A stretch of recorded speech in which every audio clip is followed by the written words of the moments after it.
어떤 나눔에 보니까 이제 꽃도 예쁘다 하면 예뻐진대요. 그리고 이제 남편에게 아유 당신 참 멋지다 했더니 남편은 너무나도 영혼이 하나도 없이 당신도 이쁘네 이렇게 얘기를 했다는 거예요. 남편에게 주위에서 아유 50만 원 받았다 목걸이 받았다고 남편한테 얘기하면은 남편은 날마다 내가 선물이야 이제 그러고 넘어갔다는 거예요. 우리 남편 같은 남편이 있네요. 정말 제가 생일 이런 거를 한 번도 안 했어요. 우리 남편이. 그런데 아들이 꽃다발을 주면서 엄마에게 무릎 꿇고 아빠 보고 전해주라고 하니까 너무 감동이었다고 그래요. 근데 막상 50만 원 받으면 그렇다고 제가 어디에 쓰겠나요? 자, 여기서 누가 가장 진실합니까? 띵크 해보세요. 오늘 본문에서 예후가 여호나답을 만나자마자 네 마음도 진실하냐 묻는데요. 여러 각도에서 많은 것들을 생각하게 하는 질문이에요. 결국 우리가 다 하나님 앞에 진실하고 바른 마음으로 서야 하는데요. 오늘 내 마음도 진실하냐는 질문에 진실합니다로 답하려면 어떻게 해야 되는지 생각해 보겠습니다. 내 마음도 진실하려면 첫째로 내가 사로잡힌 것을 봐야 합니다. 12절 13절이에요. 예후가 일어나서 사마리아로 가더니 도중에 목자가 양털 깎는 집에 이르러 예후가 유다의 왕 아하시아의 형제들을 만나 묻되 너희는 누구냐 하니 대답하되 우리는 아하시아의 형제라 이제 왕자들과 태후의 아들들에게 문안하러 내려가노라 하는지라. 이스라엘에서 아합 집에 속한 왕자 70명과 모든 사람을 처형한 예후는 이제 수도 사마리아로 향합니다. 이제 예후에게 저항할 수 있는 사람이 없어요. 그냥 입성하면 끝나는 겁니다. 근데 이스라엘에서 사마리아로 가는 도중에 휴게소가 있었어요. 즉 이름하여 목자가 양털 깎는 집이에요. 양털을 깎으려면 양을 묶어야 하잖아요, 그죠? 그래서 이제 원래 이름은 목자가 묶는 집인 거예요. 그런데 하필이면 그 시간 그곳에 아하시아의 형제들이 있었어요. 정확히 말하면 그 아하시아의 그 형제의 아들들, 즉 조카들인데요. 왜냐하면 아하시아의 형들은 그 이미 예전에 다 죽었잖아요, 그죠? 여호람이 다 죽여버렸어요, 형제들을. 그래서 그 어린 자식들을 아하시아가 돌봐야 했을 겁니다. 그러니 그들 역시 아하시아의 모친이 아달랴 영향을 받으며 자랐겠죠.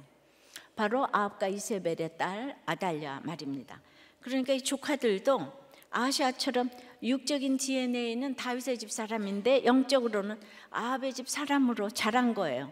그러니 때마다 시마다 외갓집에 지금 이제 놀러 가는 거예요. 이 그냥 상하국에 사는 북이스라엘의 가장 그냥 휴양지가 이스라엘 궁이잖아요, 그죠? 그래서 지금 사마리아를 지나 예루살렘을 출발해가지고 사마리아를 지나 이스라엘로 향한 신나고 설레는 여행을 하고 있어요. 그가 뇌갓집에 무슨 일이 일어났는지 아무것도 모른 채요. SNS가 있었으면 알 텐데. 그래서 이스라엘로 가다가 잠깐 쉬려고 목자가 양털 깎는 집 휴게소에 들린 거예요. 너희는 누구냐고 묻는 예후에게 아하시아의 조카들이 신분을 밝히는데요. 그렇게 굳이 북쪽의 왕자들과 태후의 아들들에게 문안하러 간다고 밝히는 거죠. 왜죠? 자기들은 다윗의 후손님이 자랑스럽지가 않고 아합 집에 태후 그 이세벨 집안 이게 자랑스러운 거예요. 그러니까 건드리지 말라는 거예요. 내가 시진핑 자손이다, 바이든 집안이다 이러는 거예요. 아시아도 그냥 그의 조카들도 이세벨 왕할머니만 생각해도 너무 든든하고 좋아요. 여러분이 3대를 내려오는데 이게 얼마나 무너지기 힘든, 이게 완전히 이제 종교입니다, 종교. 한 사람의 불신 결혼의 영향력은 지위도 있고 돈도 있으면 이렇게 영향력은 대단합니다. 근데 이 장소 이름이요, 목자가 양털 깎는 집이라고 그러잖아요. 목자가 양을 묶는 집이래요. 아하시아는 도망을 가도 정원의 집길로 도망했잖아요. 죽는 순간까지 저 푸른 초원 위에 우리 집을 찾은 것이죠. 그 찾은 집은 다윗의 집이 아니고 아합의 집이었어요. 이 조카들이 다 똑같이 아합의 집 세력에 다 묶여 있는 거예요. 이세벨이 지어준 그 무시무시한 멍에인 줄도 모르고 그저 금면류관으로 이고지고 지금 쓰고 있어요. 그래서 이들이 정체를 밝히자마자 예후는 사로잡으라 하고 명령을 합니다. 14절에 이르되 사로잡으라 하며 곧 사로잡아 목자가 양털 깎는 집 웅덩이 곁에서 죽이니 42명이 하나도 남지 아니하였더라. 그냥 잡으라고 해도 되는데 굳이 사로잡으라, 산채로 잡으라. 처음에는 죽일 생각이 없었던 것 같아요. 그래서 하나도 남지 않고 42명을 다 죽였는데요. 이 일은요, 그 2장 23절 4절에 보면은 그 엘리사를 조롱하다가 곰에게 찢겨 죽은 그 우상 숭배에 오염된 젊은이들의 수효와 정확히 일치합니다. 그러니까 온 나라가 금송아지에 전부 다 지금 이제 오염됐어요.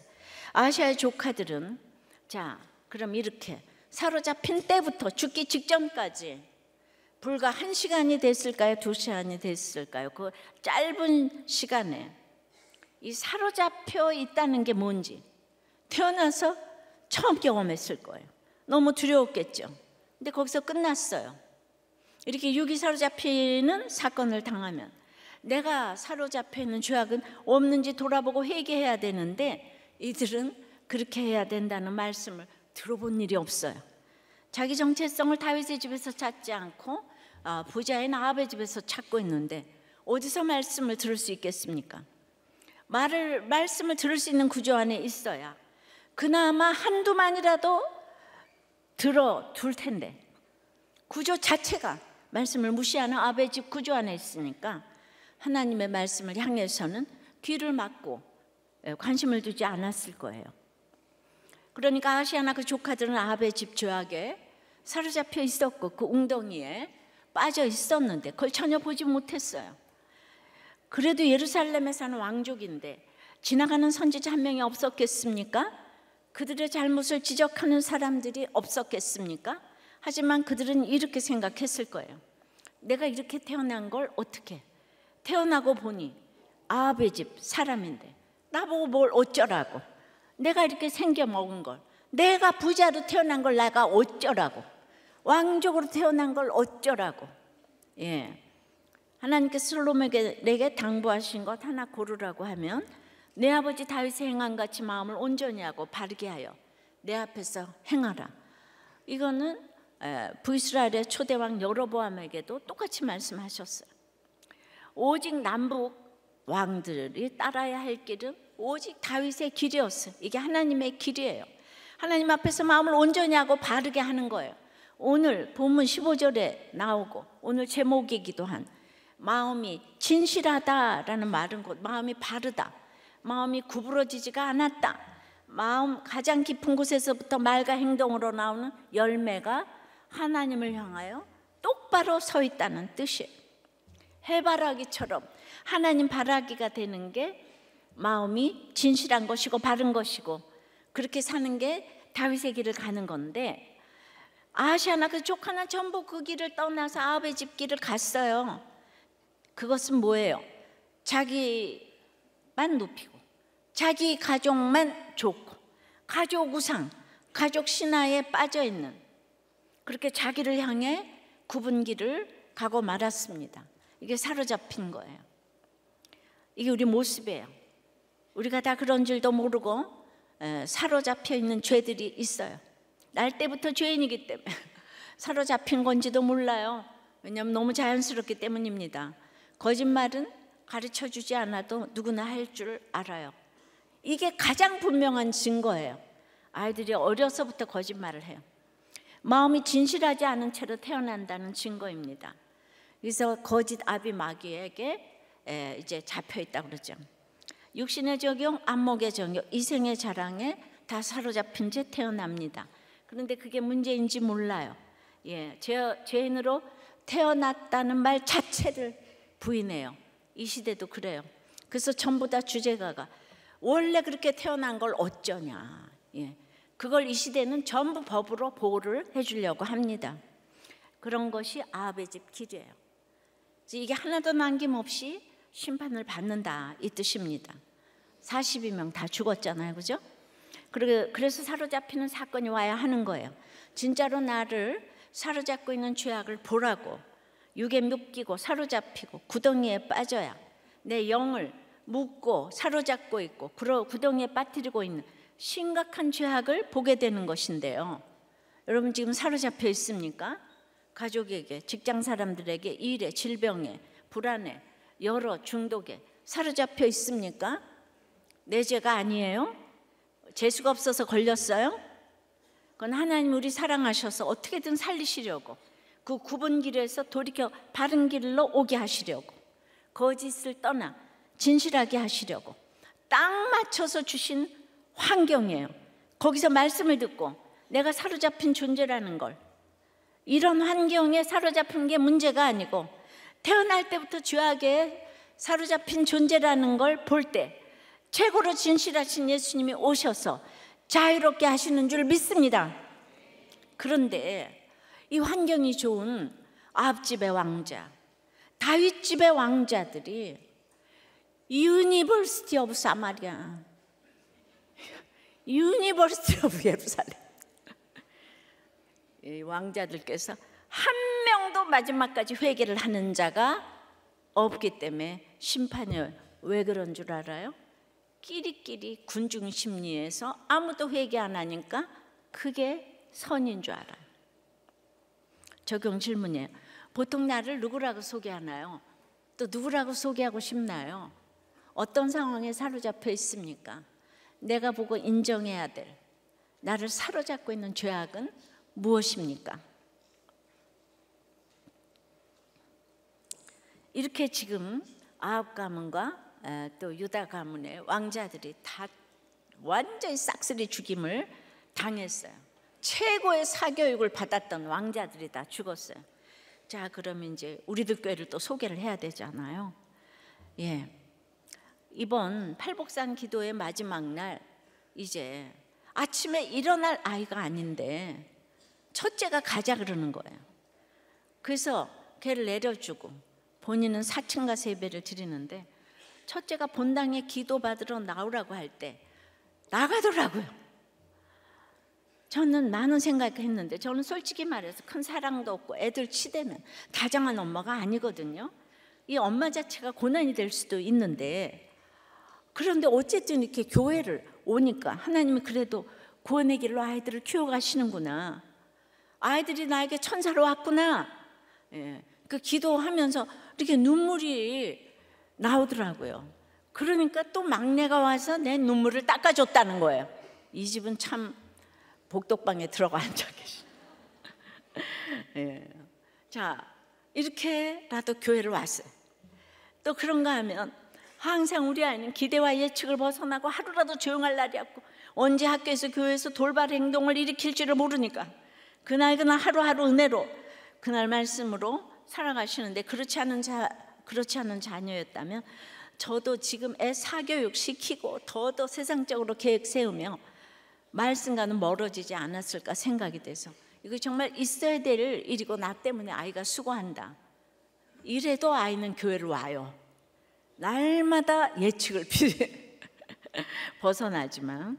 예. 또한 중등 일부 선생님은 처음으로 담임을 맡았는데 그냥 중학교 1학년에 보고 너는 어느 학교 댕겨? 예. 근데 이제 그랬더니 거기는 어디야? 그랬더니 서산이요 그랬다는 거예요. 자긴 교회에서 20분인데도 귀찮아서 그러는데, 그런데도 아빠가 너무나 교회 가는 거 싫어해서 눈치 보면서 온다는 거예요. 중학교 1학년 아이가. 예, 여러분, 교회를 데리고만 와도, 아니면 억지로 데리고 와도, 또 부모의 핍박으로 겨우겨우 와도 교회를 오는 것은 진실해지는 비결의 1등인 줄 믿습니다. 왕자들과는 차원이 다르잖아요. 여러분들 정말 인간의 지식하고 진짜 비교가 안 돼요. 오늘 부목자님 간증하셨지만은 정말 왕자들하고 비교가 안 되는 하나님 나라의 로열 패밀리에 속하는 왕자님이 오늘 간증하신 거예요. 그렇게 믿으십니까? 네. 자, 네 마음도 진실하려면 첫째로 뭐예요? 내가 사로잡힌 걸 봐야 돼요. 두 번째는 사람만 아니라 하나님께 진실해야 합니다. 15절이에요.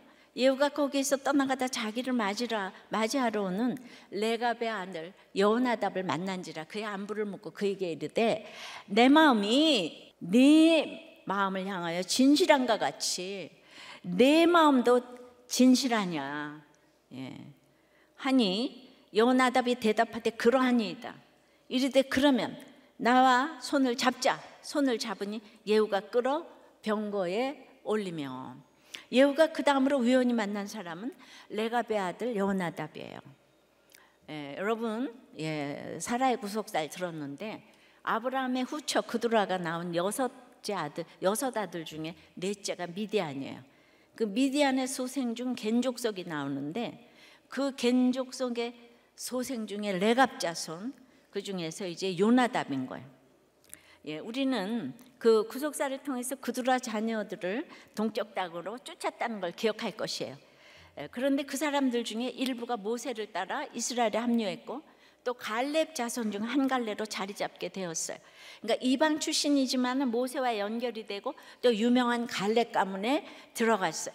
하나님을 전혀 알지 못하던 사람인데 모세 따라 나섰다가 영적으로 최고의 가문에 들어가게 된 거예요. 그러나 이들은 원가지가 아니잖아요. 자기 주제가 이방인이었던 레갑 가문 사람들은 너무나도 감사해서 하나님의 정체성을 자녀들에게 가르치고 몇백 년을 지켜왔을 거예요.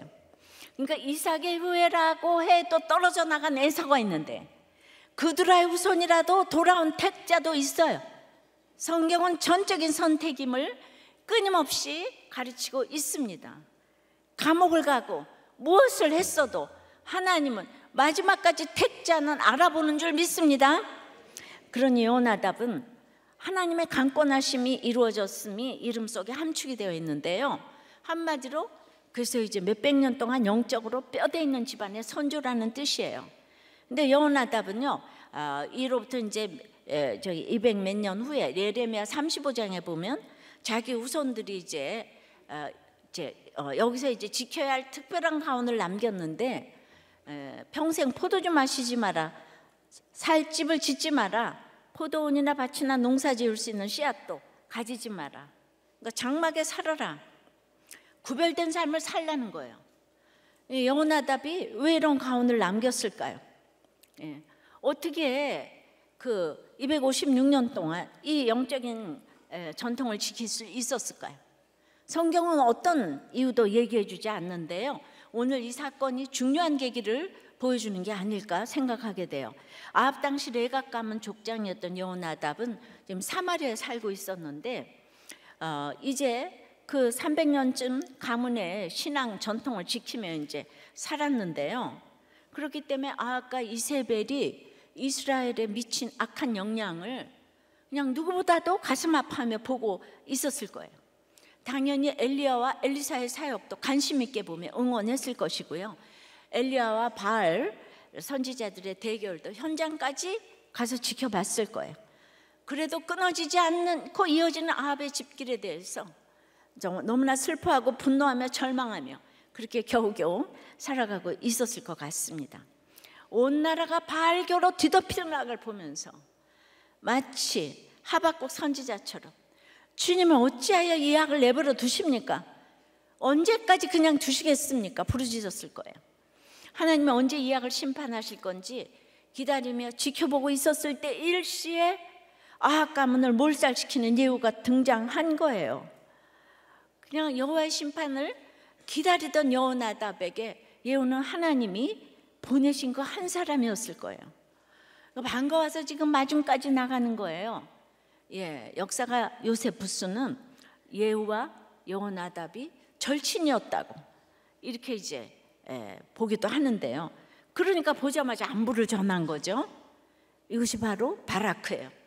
축복했다는 거죠. 여호나답을 복 있는 사람이라고 인정했어요. 왜냐하면 그동안 아합집 관점에서 보면 여호나답은 루저 아니에요. 찌질한 방해꾼 아니에요. 예. 그런데 지금 그토록 기다리던 그 한 사람 예후가 와가지고 아합집을 무너뜨리면서 복을 빌어주는 거예요. 위로가 좀 되었을까요? 그런데 바로 이어지는 예후의 질문이 참 중요합니다. 우리 번역에는 그냥 자기 마음이 여호나답의 마음을 향해 진실한 것처럼 여호나답 내 마음도 진실하냐 묻는 것처럼 되었는데요. 원어로 보면은 순서가 반대예요. 내 마음도 진실하냐부터 믿고 이것부터 한 다음에 내 마음이 네 마음을 향해 진실한 것처럼 말이야. 이거 순서가 중요합니다. 물론 예후의 질문은 아주 전략적인 거였어요. 예후는요, 아합의 집을 심판하는 도구로 지금 쓰임 받고 있지만은 그래도 자기가 어떤 사람인지 잘 알고 있었다고 생각해요. 예후는 아합과 이세벨과 요람의 계속되는 총애를 받으면서 아주 밑바닥부터 훈련받아 장관이 된 뼛속 깊은 아합 가문의 사람인 거예요. 그러니까 아합과 똑같은 악이 자기에게도 고스란히 있는데 이거를 때려 부수자니 얼마나 아이러니하겠어요. 그런데 남유다도 아니고 선한 것이 없는 북이스라엘 사람 중에 영적으로 뼈대 있는 집안에 확실히 구별된 한 사람 여호나답이 예후를 인정하고자 찾아왔으니까 최고의 명분이 생긴 거예요. 나라를 개혁하려면 명분이 중요하잖아요. 내가 아무리 누굴 죽여도 나를 뒷받침해 주는 세력이 없으면 안 되는 거예요. 예후는 정치 천재라 여호나답을 금세 끌어들이고 이용을 합니다.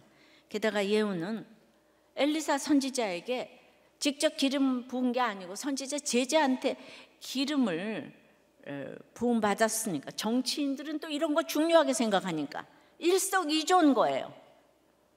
그런데 예후에 내 마음도 진실하냐는 이런 인본적인 질문은 영적인 여호나답에게는 굉장히 생각하게 하는 질문인 거예요. 지금 여호나답, 이 레갑 족속은 아주 믿음의 가문이에요. 아까 이세벨의 멸망을 기다리고 금송아지 우상을 몰아내고 싶어해요. 그러니까 그것 때문에 너무 가슴 아파하는 하나님을 향한 또 나라를 향한 자신의 마음이 진실하고 바르다는 데 대해서 의심을 해봤겠어요? 여호나답이? 그런데 하나님은 그런 질문을 꼭 사람을 통해 물어요. 예후를 통해 지금 물으세요. 여호나답아, 네 마음이 진실하냐? 무슨 생각이 났을까요? 아합에게 저항하다가 순교한 선지자들 생각났겠죠. 엘리야가 이세벨에게 쫓겨다니며 고생했던 거 생각났겠죠. 엘리사가 전국을 돌아다니며 아합의 집을 그래도 돌이켜보려고 수고했던 거 생각났겠죠. 자신은 어떻습니까? 사마리아 수도에 살고 있어요. 마음으로만, 생각으로만 이리 판단하고 정죄하고 분노하고 슬퍼하면서 몸은 사마리아 자기 집에 가만히 있어요. 주님이 물으십니다. 네 마음이 진실하냐? 이 질문이 여호나답을 새롭게 일깨웠다고 생각을 합니다. 좀 더 다루겠지만 31절에 보면 예후가 이제 이겨서 바알교는 제하고 그렇게도 원했던 금송아지 교는 제하지 않아요. 그러니까 이 여호나답은 개혁공신의 사항을 딱 포기하고 후손들에게 이건 아니다. 나그네 인생처럼 살아라. 그러니까 이제 집 짓고 살지 말고 다 농사 짓지 말고 유목민으로 해서 언제든지 떠날 수 있도록 포도주도 먹지 말고 이거 명령했어요. 죄악에 맞서는 영적 전쟁에 마음으로만 함께하고 몸은 함께하지 않았던 자신의 진실되지 않음을 회개하면서 말입니다. 그래서 아마 사마리아에 있던 집과 밭을 다 팔고 광야에 들어가서 이렇게 이제 그 사막의 교부들처럼 그런 수도 생활을 시작하지 않았을까 싶어요. 이 처절한 회개의 적용이 그 후손들에게도 256년 동안 이어져 예레미야 시대까지 갔을 거예요. 그래서 그때 예레미야 때 막 데려다 놓고 예레미야도 막 포도주를 먹어가면서 포도주 한번 먹어봐 하나님이 시험해 보라 그랬거든요. 안 먹었어요, 끝까지. 자, 여기서 여호나답은 깨달은 게 많은데 승승장구하며 사마리아까지 온 예후는 이런 거 알 턱이 없어요. 그저 더 확실한 승리를 위한 명분을 얻으려고 여호나답과 서로 손을 잡고 한편이 됐을 뿐이에요. 그러니까 서로 생각하는 게 달라요. 그러니까 이걸 분별해야 돼요. 그러면서 뭐라고 합니까? 혹시나가 역시나요. 16절 7절입니다. 이르되 나와 함께 가서 여호와를 위한 나의 열심을 보라 하고 이에 자기 병거에 태우고 사마리아에 이르러 거기에 남아있는 바 아합에 속한 자들을 죽여 진멸하였으니 여호와께서 엘리야에게 이르신 말씀과 같이 되었더라. 예후가 지금 인생의 정점에 있죠. 그런데 그때 나오는 단어가 오늘 보니까 나의 열심이에요. 그것도 그냥 열심이 아니라 여호와를 위한 나의 열심이에요. 이 열심을 보라. 자신이 있어요. 보여주고 싶어요. 세상이 다 알아주기를 바라는 거예요. 성경에서 여호와를 위한 열심이라는 말이 쓰인 사람이 딱 2명인데요. 예후가 지금 그렇게 쓰고 있고요. 다른 한 명이 누군지 아세요? 예, 아무리 제가 설교를 하면 뭐 하겠어요. 여러분들은 오늘 듣고 내일 잊어버려. 바로 엘리야 선지자입니다. 엘리야가 이세벨에게 쫓길 때 하나님께 이렇게 기도하며 이렇게 말해요. 내가 만군의 하나님 여호와께 열심히 유별하오니. 이 말을 2번이나 해요. 차이가 뭐예요? 엘리야는 인생의 최저점 같은 고난 가운데 이렇게 고백한 것이지만 예후는 최정점처럼 보이는 순간 이렇게 자기의 열심을 자랑해요. 엘리야는 하나님께 하소연하며 말하지만 예후는 친구 여호나답을 향해 당당하게 말합니다. 엘리야는 아까 이세벨의 박해 속에서 포기하지 않고 사명을 감당한 열심을 말하지만 예후는 이기고 또 이기는 자기 열심을 말해요. 하나님은 이 열심도 사용하셔서 아합 집에 대한 심판을 완료하셨어요. 최후의 보루 수도 사마리아에 있던 아합 사람들까지 남김없이 진멸하셔서 엘리야를 통해 하셨던 예언이 다 이루어졌습니다. 그래서 우리는 그게 성공하지 않고 상관없이 우리는 말씀대로 적용하고 가면 잘 되고 못 되고 하나님의 말씀을 이루는 줄 믿습니다. 여러분, 여호나답과 예후의 차이가 뭘까요? 여호나답은 스스로 진실하다고 생각할 수밖에 없는 상황에서 늘 마음 졸이며 살았어요. 그런데 내 마음이 진실하냐는 청천박력 같은 질문을 하나님의 음성으로 들은 거예요. 그리고는 하나님 앞에 진실하지 못했던 자신을 생각하게 됐어요. 하지만 예후는 그 시선이 사람에게만 머물러 있어요. 자기가 이루고 있는 일만 생각하고 자기 앞에 있는 사람들만 봐요.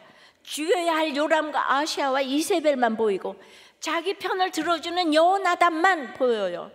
그러니 자기 마음이 여호나답에게 진실했다는 거예요. 하나님을 향해 어떤지는 생각할 필요도 없어요. 왜요? 이기고 또 이기고 있기 때문에. 환경이 겸손한 거지. 겸손한 사람이 이 세상에 없어요. 사람에게 진실하기도 너무 어렵죠. 사실 불가능합니다. 왜냐하면 우리가 진실하지 못하기 때문이에요. 하지만 사람에게 진실해 보이기는 어렵지 않을 수 있어요. 수많은 사건이 사람을 속여서 나오는 거잖아요. 그러니까 속이기도 속기도 그건 인간의 특기예요. 시간이 모든 것을 다 드러나게 해주지만 잠깐 진실한 사람으로 다 포장할 수 있어요. 이게 잘 될수록 자신도 속아 넘어가고 말아요. 그러면서 우리들의 주제가는 나 같은 사람도 없다. 야, 나를 믿어. 나를 안 믿으면 누굴 믿냐? 맨날 이게 주제가죠. 내가 너한테 해준 게 얼마냐? 생각해봐. 너 지금 평생에 나 같은 사람 봤어? 예, 맨날 아내한테도 당신 나 같은 남편 봤어? 우리 남편 전국에 남편 중에 자기가 최고래요. 나 같은 남편을 봤냐 이러더라고요. 그래서 우리는 사람에게 진실해 보이는데 만족하면 안 됩니다. 실제로 진실하려고 힘써야 해요. 그러다 보면 진실할 수 없는 내 모습을 보게 되죠. 진실은 그러니까 무엇입니까? 구제하고 뭐 참고 인내하고 뭐 이런 게 진실이에요? 하나님이 100% 오르시면 난 100% 죄인이잖아요. 그러니까 내가 틀렸구나가 진실한 거예요. 어떤 사람은 이제 1로 시작해. 나는 100이라고 그래요. 그러면 그 사람 앞에는 내가 언제나 틀린 거예요. 하나님 나라를 1밖에 모르는 사람, 나는 60개를 알아. 그러면 59개는 내가 그 사람 몰라. 그러니까 내가 언제나 누구한테 틀릴 수가 있는 거예요. 믿는 내가 무조건 잘못한 거고, 우리들 꽤 성도라면 무조건 사과를 해야 되는 거예요. 그런데 다들 억울한 일에 치를 떠는 거예요. 예수님은 왜 십자가에 못 박히셨나요? 그러니까 내가 틀렸다는 것에 대해서는 이유가 없는 거예요. 이 마음이 아합의 길도 아니고 예후의 길도 아니고 다윗의 길을 따르는 마음, 하나님의 길을 따르는 마음, 이게 하나님께 진실한 마음인 줄 믿습니다. 적용 질문이에요. 가족과 지체에게 내 마음은 진실합니까? 늘 틀렸다고 고백하나요? 하나님을 향해서는 어떻습니까? 어떤 일에 열심을 내고 있나요? 그 열심은 성공 때문입니까? 구원 때문입니까? 결론은 항상 내가 틀렸다고 생각합니까? 이것만은 아니지, 이런 건 이 땅에 없다고요. 내가 예수 믿었기 때문에. 그래서 어떤 집사님이 우리들 교회 와서 목사님이 설교 때마다 20년 되었는데도 말씀이 안 들리는 성도가 있다고 하시는데 이것이 날 두고 하시는 말씀이구나. 그래서 내가 보청기로 들으면 잘 들릴까? 외국에 보청기를 주문해서 들을까? 근데 어려서부터 살아온 과정이 내가 역경을 이겨내면서 살아왔기 때문에 내가 열심히 해서 이겨냈다는 생각을 늘 갖고 있기 때문에 아내는 당신이 한 게 아니다, 하나님이 하신 것이라고 했는데 그것이 전혀 안 들렸어요. 근데 드디어 이제 이 생각 한 지가 얼마 안 됐습니다. 그 전에 그 역경을 다 내가 극복했었는데 그것이 내 능력이 아니고 하나님의 인도하심으로 인해 이렇게 될 수 있겠다는 생각이 들기 시작한 것입니다. 여러분, 이것이 참 맨날 듣는 나눔 같지만 전 이런 나눔을 막 읽으면 감동이 이렇게 너무 이제 보람이 있는 거예요. 진짜 말씀이 안 들리거든요. 우리가 이제 이렇게 목장을 한다는 것은 삶을 다루는 것이잖아요. 그러니까 믿음의 분량과 가치관의 차이 때문에 수없는 옳고 그름의 충돌이 일어날 수밖에 없어요. 그냥 편하려면 목장 안 해요. 설교만 해도 다 사람들 이렇게 모이는데요. 그러니까 여러분, 가치관의 충돌이 있기 때문에 목자 때문에 달라지지 않아요. 붙어만 있으면 주님이 각자에게 편지를 보내실 때까지 붙어만 있게 하시는 것이 최고의 목자세요. 근데 어떤 구체적인 사항에 대해서 이의를 제기할 수 있지만요, 그래도 너무나 다 연약하니까 연약한 성도들이 모였는데 그 악영향을 주는요, 이 담임 목사 비방과 교회 비방은 믿음이 견고하지 못한 목원들은 이런 목원 때문에 그 말을 진짜인 줄 알고 목장을 떠나버리기 때문에 그거는 따끔하게 훈육을 할 수 있어야 돼요. 왜냐하면 집에서 아빠가 형편없고 술을 먹어도 딴 사람이 와서 막 내 아빠를 욕해주면 이거는 아닌 거예요. 우리 교회에서는 제가 그래도 부모 아니겠어요? 근데 부모를 막 욕하고 아무개씨 막 이러고 그러는데 가만히 있는 건 더 이상하지 않아요? 그렇지만은 비본질적인 문제예요. 목장 시간에 담배를 피고 들어온다든지, 이거는 피고도 오는 게 어디예요? 계속 나가서 피라고 격려를 하셔야지. 그런데 저를 향한 비방이나 이 모두 구원 때문에 해야 되기 때문에 모든 여러분들이 이게 진실하셔야 할 수 있는 거예요. 자기 죄를 보지 않으면 못하는 거예요. 근데 자기 죄를 보는 사람이 많지 않잖아요. 그냥 다 분량이 각각에 연약해요. 그래도 또 그래도 또 이 경계가 있는 거예요. 여러분들 이게 계속 제 욕을 하기 입이 좀 아프지 않아요? 그런데도 욕을 하시면서 오시는 게 또 감사하기도 하고요. 그러니까 제가 대신 울어드릴 테니까 붙어만 계세요. 붙어만 계세요. 자, 네 마음도 진실하려면 첫째 뭐죠? 내가 사로잡힌 걸 봐야 해요. 두 번째는 사람만 아니라 하나님께 진실해야 합니다. 세 번째는 내 계책에 의존하면 안 됩니다. 18절 19절이에요. 예후가 뭇백성을 모으고 그들에게 이르되 아합은 바알을 조금 섬겼으나 예후는 많이 섬기리라. 그러므로 내가 이제 큰 제사를 바알에게 드리고자 하노니 바알의 모든 선지자와 모든 섬기는 자와 모든 제사장들을 한 사람도 빠뜨리지 말고 불러 내게로 나오게 하라. 모든 오지 아니하는 자는 살려두지 아니하리라 하니 이는 예후가 바알 섬기는 자를 멸하려 하여 다 같이 계책을 씁니다. 예후의 혁명이 드디어 완성되었어요. 아합에 속한 모든 사람들을 싹쓸이했어요. 예후가 이제 할 일 다 했잖아요. 그럼 이제 왕노릇하며 대접받아도 되는데 멈추지 않았어요. 사마리아에 사는 모든 백성을 불러서 선언합니다. 자기가 아합보다 바알을 더욱 많이 섬기겠다고 해요. 아합의 집과 바알은 하나잖아요. 다윗과 하나님이 하나인 것처럼. 그러니 바알 숭배자들은 예후가 아합의 집을 진멸하는 걸 보면서 얼마나 두려워 떨었겠어요. 다음은 우리 차례구나 하면서 이제 기다리는 게 더 힘들어요. 그런데 와 새로운 임금님이 뜻밖의 커밍아웃을 하면서 자기가 더 아합보다 바알주의자라는 거예요. 난 많이 섬긴다. 바알에게 큰 제사를 드리려고 하니까 모두 바알 선지자들 다 데려와라. 오히려 오지 않으면 살려두지 않겠다. 그러니까 바알 숭배자들은 경사났네 이렇게 됐어요. 가장 믿었던 아합의 집이 끊어져서 자기들도 죽은 줄 알았는데 더 큰 지지자가 생긴 거잖아요. 근데 이 모든 게 뭐라고 하세요? 예후의 계책이라고 합니다. 계책은 히브리어를 그대로 옮기면 속임수예요. 그리고 그 어원은 울퉁불퉁한 거, 구부러진 거 말이에요. 아까 진실하다는 것이 뭐라 그랬죠? 바르다, 굽어있지 않고 똑바르다. 근데 그 반대예요. 그래서 마음이 진실한 것과 계책은 반대예요. 그러니까 하나님 앞에서 진실한 사람은 계책을 쓸 수 없어요. 구부러진 방법을 쓸 수 없어요. 계책을 쓰는 사람은 하나님 앞에서 진실할 수가 없는 거예요. 예후는 여호나답을 향해 자신 진실하다고 주장했어요. 하나님을 향해서도 열심 타령하면서 진실하다고 확신했을 거예요.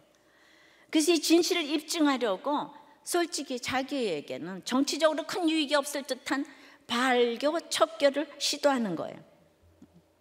틀림없이 여호나답이 건 드라이브였을 거예요. 여호나답을 보면서 자기가 이걸 하지 않을 수가 없어. 여호나답의 목적은 오직 아합의 집 무너뜨리는 게 아니라 바알과 척결, 금송아지교 척결이었거든요.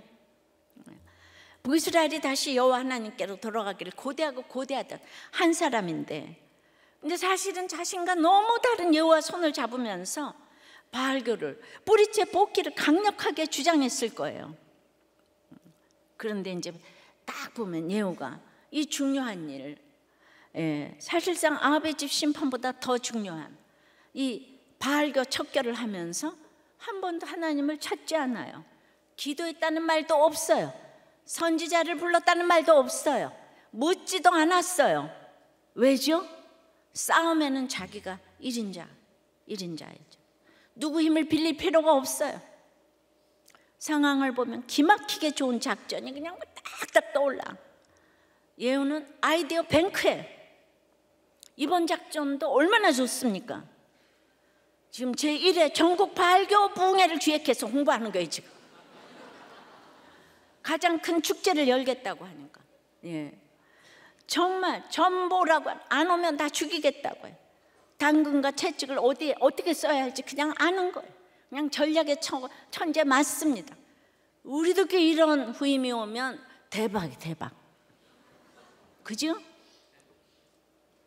예후야말로 열심의 최고봉인 거예요. 누구라도 그 열심을 볼 수 있어요. 보면 다 인정을 해요. 그런데 하지만 그 안에 진실함이 없는 거예요. 하나님을 향한 열심이라고 주장하는데 그것조차 진실이 아니에요. 왜냐하면 하나님을 찾지도 않고 묻지도 않아요. 가짜예요. 그래서 그 엄청난 열심은 인본적인 열심이에요. 나를 위한 열심, 내가 잘되고 내가 높아지기 위한 열심이에요. 수단과 방법에 가리지 않는 무서운 열심이에요. 이 열심의 끝이 바로 속임수예요. 이게 맞다, 이 길이 맞다, 이렇게 하는 게 맞다, 계속 이렇게 스스로 속이면서 욕심을 연료 삼아 불태우고 있는 열심은 결국 속임수로 끝나는 거예요. 잠깐 오른 것 같아요. 결국 가짜인 거예요. 예후의 열심이 이렇게 속임수와 개체액으로 끝난다는 건 사실 이상할 게 하나도 없어요. 하지만 여호나답은 왜 가만히 동조할까요? 여호나답에게도 아직 깨어져야 할 게 남아있었기 때문이 아닐까 해요. 여호나답도 혼자 거룩하게 살면서 속만 끓였을 뿐 나서서 당해본 일이 많지 않아서 아직 분별이 안 되는 게 있어요. 바알교를 한 방에 없앤다는 그 목적이 너무 좋기 때문에 수단까지는 생각하지 않아도 되는 줄 알아. 이런 기대가 다 묻어지는 시간이 여호나답에게도 필요했어요. 그러니까 이 땅에는 예후도 여호나답도 100% 진실한 사람은 없다고요. 그러니까 내 마음도 진실하냐? 이 질문으로 회개해야 할 때가 아직 차지 않은 것이에요. 그래서 우리는 날마다 물어야 해요. 내 계책에 의존하면 안 됩니다. 하나님께 물으며 성경을 펴야 합니다. 내 머릿속에 떠오르는 작전을 의지할 게 아니라 하나님의 말씀으로 인도함을 받아야 돼요. 공동체에서 묻고 지체들의 권면에 귀를 기울여야 합니다. 이런 형식이 우리 마음의 진정성, 진실성을 세워주고 지켜줍니다. 뭘 이런 걸 물어? 이런 생각이 영적 진실성을 좀먹는 거니까 절대로 넘어가지 마시고 사소한 일도 말씀으로 인도함 받으시기 바랍니다. 내 열심이 아니라 믿음으로 하루하루 살아갈 때 하나님이 가장 좋은 길로 인도하실 줄 믿습니다. 어떤 목원이 목장에서 묻는다는 것은 하나님이 책임져 주신다는 안전장치를 하는 거예요. 목원이. 예. 그런데 이 내가 주제가 되어서 머릿속으로 생각하지만 삶으로는 참 어렵습니다. 예. 이렇게 계속 싱크를 하는 거잖아요. 적용 질문이에요. 계책이 통해서 좋아했던 일이 있습니까? 아직도 자랑스럽습니까? 이제는 부끄럽습니까? 반대로 계책이 막혀서 회개한 일이 있습니까? 내 열심과 계책을 내려놓고 목장에 물으며 처음부터 다시 생각해야 할 일은 무엇입니까? 제가 어린이 주일에서 어린이 이렇게 정말 말씀 나눔한 목장의 그 나눔이에요. 그 목원이 목자님의 그 딸과의 관계 회복을 위해서 그렇게 메일을 목사님한테 보내면서 이제 그 나눔한 거예요. 저는 뭐 몇 주 전부터 목자님 생각 많이 했어요. 빨리 우리 따님에게 사과하셨으면 좋겠어요. 저도 목자님과 같은 상황이었다면 사실 목자님 편이긴 해요. 그런데 목사님이 보내주신 메일에서 그 이유를 설명해 주셨어요. 예수님이 죄 없는데도 우리를 위해 돌아가셨잖아요. 라고 답장이 왔어요. 그렇게 목자님이 사과하셔도 딸이 아빠를 가볍게 보거나 쉽게 생각하지 않을 거라고 생각해요. 그러니까 목자님이 이러는 거예요. 와, 집사님 대단하세요. 올해 목장에 처음 오신 거 맞나요? 어떻게 이런 일을 통해 저를 이렇게 몇 주간 생각하시고 목사님께 메일을 보낼 생각까지 하시니 감동입니다. 그러니까 이 집사가 그러니까 우리 초원에 목사님이 매주 쓰시는 기도 제목 중에 목자님과 딸의 관계 회복이라는 기도 제목이 있는데 좀 빨리 회복되었으면 좋겠다는 생각을 했어요. 그 목자님이 저도 딸에게 상처를 받고 서운해서 그래요. 그러니까 이제 목자님 아내 권찰님이 목자님, 목원이 목자님을 위해서 이렇게 목사님한테 메일까지 쓰고 처방하는데 딸에게 사과하실 생각 없나요? 이렇게 하니까 목자님이 권찰의 그런 처방은 지금 저에게 엘리우 같은 처방밖에 안 돼요. 저는 환경이 매우 외로워요. 대화할 사람이 없어요. 권찰은 직장 생활과 초원지기 역할로 일주일 내내 밖에 있어요. 우리 딸은 고3이라 얼굴을 보기도 힘들어요. 그런데 아빠가 이야기하는데 먼저 인상부터 쓰는 것에 대한 훈육의 차원에서 무엇이 옳은지 갈등하고 있어요. 그런 상황에서 엄마가 중재해 주기를 바랬어요. 그러니까 드디어 엘리후 같은 부목자님이 한마디 하십니다. 상황을 들어보면 목자님이 따님에 대한 훈육 차원에서 먼저 사과를 하는 게 좋은지에 대한 갈등을 하시는 것 같지만, 그래도 우리 따님이 고3의 때이기 때문에 훈육의 방법도 상황에 따라 다 다르다고 생각해요. 지금은 딸을 품어주는 훈육이 필요한 때라고 생각이 되네요. 그러니까 드디어 목자님이 두 손 두 발 들었어요. 가족이고 딸인데 목장의 처방에 따르도록 하겠습니다. 할렐루야. 여러분, 목장 모임이 이렇게 나가는 거예요. 예, 별로 감동을 안 하시네요.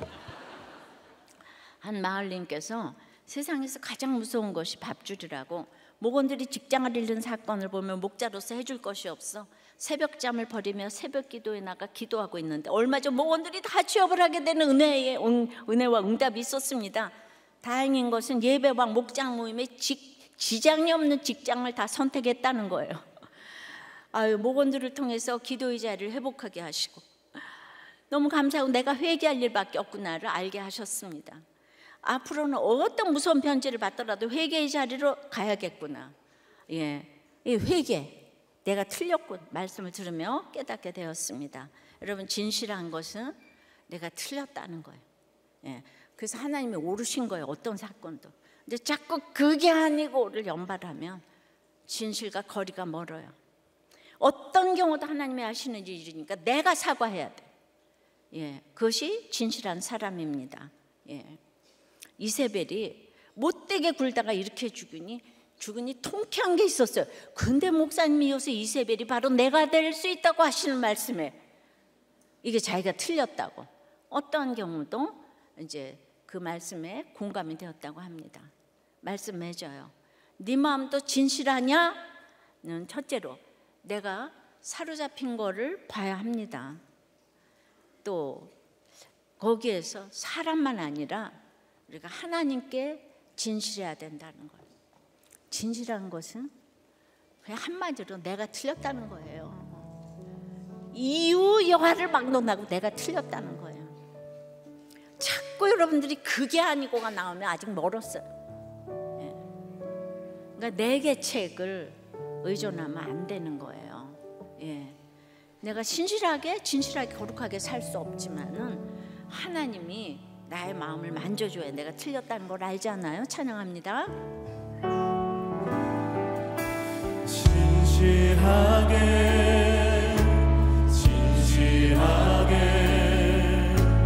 거룩하게 살게 하소서. 진실하게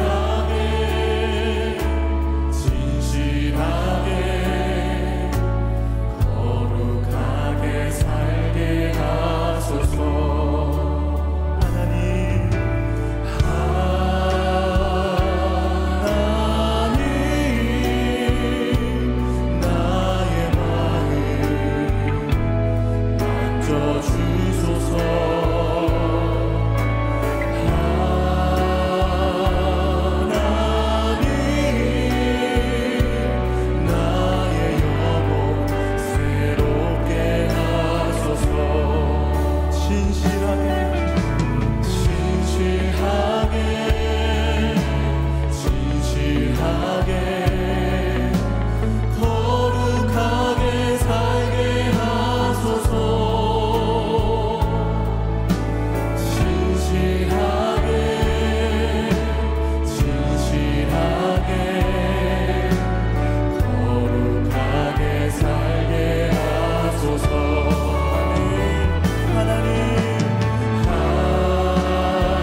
사로잡힌 것을 내가 각 곳에 지금 사로잡혀 있는 것을 좀 객관적으로 보게 해달라고. 그게 뭔지조차도 모르는데 내가 왜 이렇게 사로잡혀 있어서 힘이 든가. 그리고 이제 억울한 게 아니고 내가 틀릴 수 있다고. 예수 믿는 사람은 무조건, 믿음이 좋은 사람은 더욱더 무조건 틀릴 수가 있다고 회개하게 해달라고. 이게 진실한 거라고 그랬어요. 내가 틀릴 수 있다. 우리도 교인들은 그게 아니고 이거 좀 하지 않게 해달라. 그게 아니고요, 잘못하셔서 이 얘기 좀 빼라. 그냥 우리는 그 상황에서 또 들어야 될 얘기가 있는 거예요. 그 상황에서 그 사람은 이제 100가지 중에 이제 한 가지 알고 들어왔는데 나는 50가지 알고 있는데 어떻게 비교가 돼요? 무조건 하나 더 아는 사람이 내가 틀릴 수 있다고.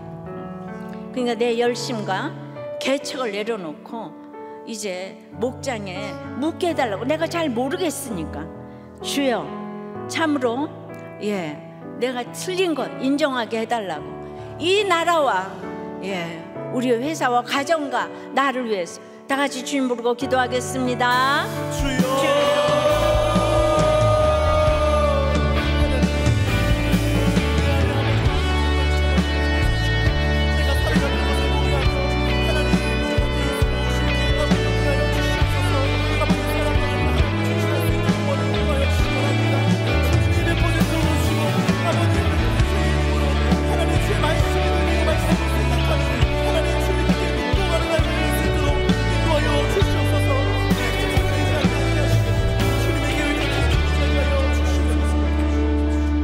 아버지 하나님, 오늘 내 마음도 진실하냐고 물으십니다. 근데 누구를 통해서 묻냐면 예후를 통해서 물어요. 우리는 성공했을 때도 또 너무나 힘든 일을 당했어도 진실하기가 너무 어렵습니다. 성공했을 땐 부해주고 없을 때는 원망하고. 그래서 이 사건을 통해서 네 마음이 진실하냐는 이 주님의 음성을 듣고 주님께서 질문을 하신다면은 너무나 진실하지 못해서 주님이 저 때문에 얼마나 속상하실까를 생각합니다. 주님, 내가 옳은 것이 아직 많기 때문이에요. 생색이 나기 때문이에요. 주님, 어떤 경우도 내가 틀릴 수 있다고 즉시 생각하게 도와주시옵소서. 인정하게 도와주시옵소서. 진실한 것은 좋은 얘기, 무슨 미사여고 정말 구제 선교가 아니고 내가 틀릴 수 있다고 인정하는 것, 이런 진실함이 우리에게 있게 도와주시옵소서. 하나님의 열심보다 앞서 나가기 때문에 네 마음이 하나님을 향하여 곧게 나가냐고 물으시면 이렇게 진실하다고 고백하기가 어려운 것을 주님 앞에 고백하오니 주여 불쌍히 여겨 주시옵소서. 주님, 성공에 성공을 거듭한, 그것도 하나님의 말씀으로 성공한 예후가 1절 묻지 않습니다. 다 성공했는데 하나님께 묻지도 않고 선교사에게 묻지도 않고 선지자에게 묻지도 않고 어떤 것도 묻지 않고 진실과 거리가 멉니다. 우리나라가 진실과 거리가 멉니다. 주여, 다들 내가 틀릴 수 있다고 생각하게 도와주시옵소서. 분별이 정말 어렵습니다. 주님, 알아주지 않아도 나보처럼 분별하는 정말 그런 사람이 되게 도와주시옵소서. 지금이라도 깨닫게 도와주시고 회개하게 도와주시옵소서. 저와 아버지, 우리 가족과 우리의 직장과 우리의 교회와 나라를 불쌍히 여겨 주시옵시고 이렇게 자기가 틀렸다고 인정하는 진실한 위정자 한 사람 허락하여 주시옵소서. 불쌍히 여겨 주시옵소서. 네 마음도 진실하냐 물으시는 주님의 뜻을 깨닫게 해주신 주님께 감사하여서 참으로 신앙 고백으로 드린 헌금을 흠양해 주시옵시고 하나님께 드릴 것만 있고 사람들에게 줄 것만 있는 인생을 살게 하여 주시옵시고 진실한 가치관으로 영육의 강건함으로 저희들의 사업과 회사와 공부를 하게 하시고 모든 프로젝트와 아이디어에 주님 기름을 철철 부어 주시옵소서. 예수 그리스도 이름으로 기도드리옵나이다. 아멘.